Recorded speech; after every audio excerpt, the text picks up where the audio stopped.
Hello and welcome to GMT. I'm Lucy Hockings. China, Singapore, Finland and Norway, just a handful of countries that may spring to mind when you think of the top performing education systems around the world.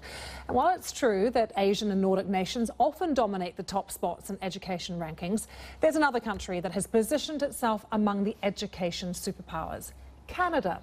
Its success has been attributed to its high levels of social mobility, with almost no difference between the results of rich and poor students. So lots to talk about. Let's take you to Washington. Kate Anderson from the Centre for Universal Education at the Brookings Institution is there. And in Vancouver, we have Annie Kidder, who is Executive Director and a founder of the NGO People for Education. Good to see you both. Kate, can I start with you? What is it that makes the Canadian education system just so good? Well, while Canada ranks highly in the PISA rankings are not the only thing that makes an education system a superpower. So the PISA measures mostly traditional academic subjects such as math, reading, science, and we know that these skills are important but not enough to thrive in the 21st century. Especially when you think about the Sustainable Development Goals, which were adopted in 2015 by UN member states. They go well above and beyond the traditional academics. So they go into things like early childhood development and education for sustainable development, global citizenship, technical skills. So any country that's considered an education superpower needs to succeed at teaching this full package, what we call the breadth of skills. And this is something that Canada does really excel in. So as part of our Skills for a Changing World project at Brookings, we've been doing some mapping of education policies across 150 countries.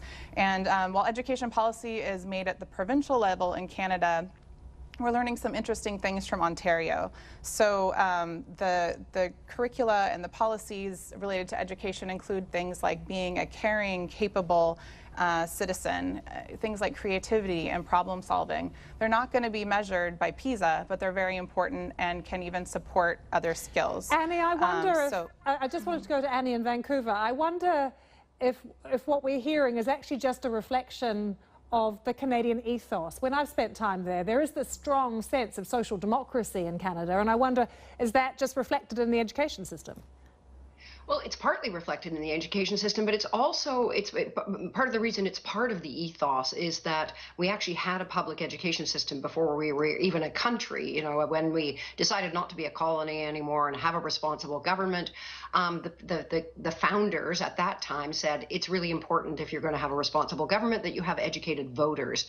And so they actually talked about educating they only talked about sons, but the blacksmith's son and the magistrate's son alike.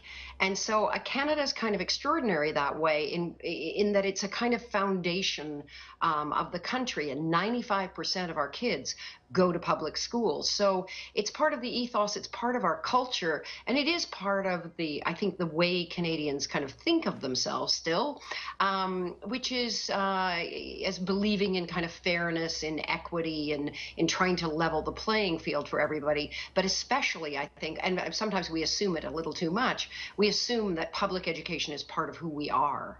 How do you teach some of those skills, though, Annie, alongside maths, reading, problem solving, the usual things? You know, how do you balance it out?